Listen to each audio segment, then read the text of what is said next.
శ్రీ సత్యసాయి జిల్లాలో పేకాట రాయుళ్లపై పోలీసులు ఉక్కుపాదం మోపుతున్నారు. పేకాట ఆడుతున్న వాళ్లతో పాటు నిర్వాహకులపై కూడా సీరియస్ యాక్షన్ తీసుకుంటున్నారు.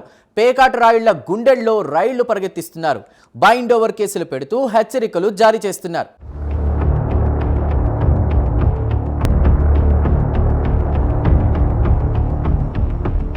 శ్రీ సత్యసాయి జిల్లాలో పేకాట రాయుళ్లపై పోలీసులు ఉక్కుపాదం మోపుతున్నారు. హిందూపురం పరిసర ప్రాంతాల్లో అసాంఘిక కార్యకలాపాలు జరగకుండా చేస్తున్నారు. పేకాట రాయుళ్ల విషయంలో నో టాలరెన్స్ పాలసీని అమలు చేస్తున్నట్లు ఉన్నతాధికారులు సీరియస్గా హెచ్చరించారు.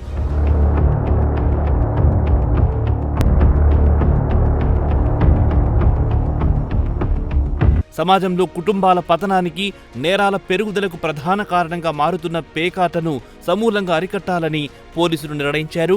ఈ మేరకు అటు పేకాటను ఆడిస్తున్న నిర్వాహకులకు, ఇటు ఆడుతున్న వారికి అత్యంత తీవ్రమైన హెచ్చరికలు జారీ చేశారు. ఇక నుండి పేకాట స్థావరాలు నిర్వహిస్తూ పట్టుబడిన వారికి, అందులో పాల్గొన్న వారికి బైండ్ ఓవర్ కేసులు నమోదు చేస్తున్నామని వార్నింగ్ ఇచ్చారు. ముఖ్యంగా పేకాటను ఆడిస్తూ దొరికిన వారికి ఏకంగా 10 లక్షల రూపాయలతో బైండ్ ఓవర్ చేయనున్నట్లు స్పష్టం చేశారు.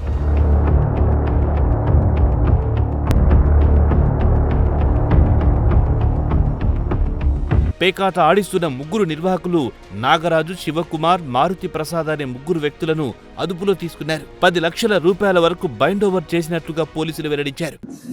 హిందూపూర్ సమీపాల్లో బార్డర్స్లో ఒకరిద్దరు లోపల కూడా ఆర్గనైజ్డ్ గేమ్లింగ్ స్టార్ట్ చేస్తున్నారని మా ఇన్ఫర్మేషన్తో రైడ్లు చేయడం జరిగింది. తప్పించుకొని వెళ్ళిపోయిన వాళ్ళని ప్లస్ రెగ్యులర్గా ఇన్ఫర్మేషన్ వీళ్ళు ఆడిపిస్తున్నారన్న దీంతో Boya Nagaraju age 28 years, son of Narasimhappa, Karudupalli village అండి. ML Shivakumar age 35 years, son of late Lakshmaiah, Karudupalli village.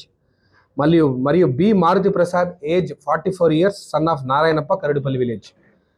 వీళ్ళ ముగ్గురిని నిన్న తీసుకొచ్చి వాళ్ళకి రూల్స్ అండ్ రెగ్యులేషన్స్ నీట్గా ఎక్స్ప్లెయిన్ చేసి తహసీల్దార్ గారి దగ్గర ప్రొడ్యూస్ చేసి 10 లక్షలు బైండ్ ఓవర్ చేయడం జరిగిందండి. తర్వాత వీళ్ళు ఏ మిస్టేక్ చేసినా ఎకనామికల్గా వీళ్ళని బాగా దెబ్బతీయడానికి లీగల్గా అన్ని దారులు మేము ఖచ్చితంగా తొక్కుతాము.